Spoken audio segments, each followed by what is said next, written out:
This channel does not promote any violent, harmful, or illegal activities. All content provided by this channel is meant for an educational purpose only.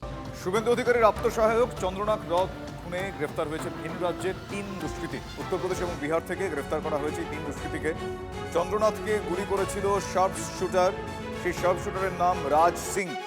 খুনের পর অযোধ্যায় গা ঢাকা দিয়েছিল বালিয়ার বাসিন্দাই রাজ সিং।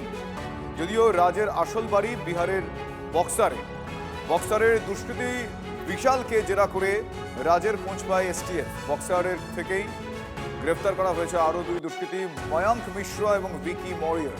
তাদের দুজনকে বক্সারের কুখ্যাত ডন এবং সুপারি কিলার চন্দন মিশ্রা গ্যাংয়ের সদস্য ময়াঙ্ক। এই মুহূর্তে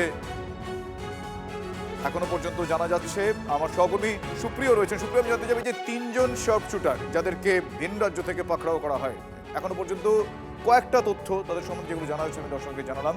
আর কি কি জানা যাচ্ছে এবং কিভাবে এদেরকে পাকড়াও করা হলো, এরপর কি, হোয়াট নেক্সট?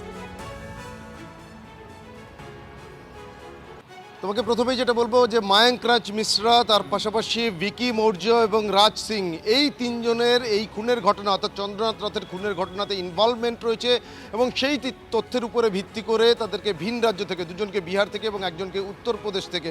এবং এই যে রাজ সিং, সে কিন্তু অন্যতম শার্প শুটার হিসাবেই আমরা তদন্তকারীদের তরফ থেকে জানতে পারছি। এবং এই রাজ, সে ঘটনার পর উত্তরপ্রদেশে পালিয়ে গিয়েছিল, সেখানে গিয়ে গা ঢাকা দিয়েছিল।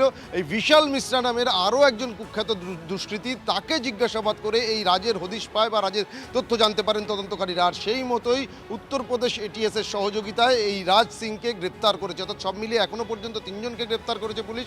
এদেরকে আদালতে পেশ করা হয়েছে এবং এ বাদে এখনো পর্যন্ত পুরনিয়োগ দুর্নীতি মামলায় সুজিত বসুকে ম্যারাথন জিজ্ঞাসাবাদ এনফোর্সমেন্ট ডিরেক্টরেটের। প্রায় 5 ঘন্টা ধরে সিজিও কমপ্লেক্সে প্রাক্তন মন্ত্রীকে জিজ্ঞাসাবাদ চলছে।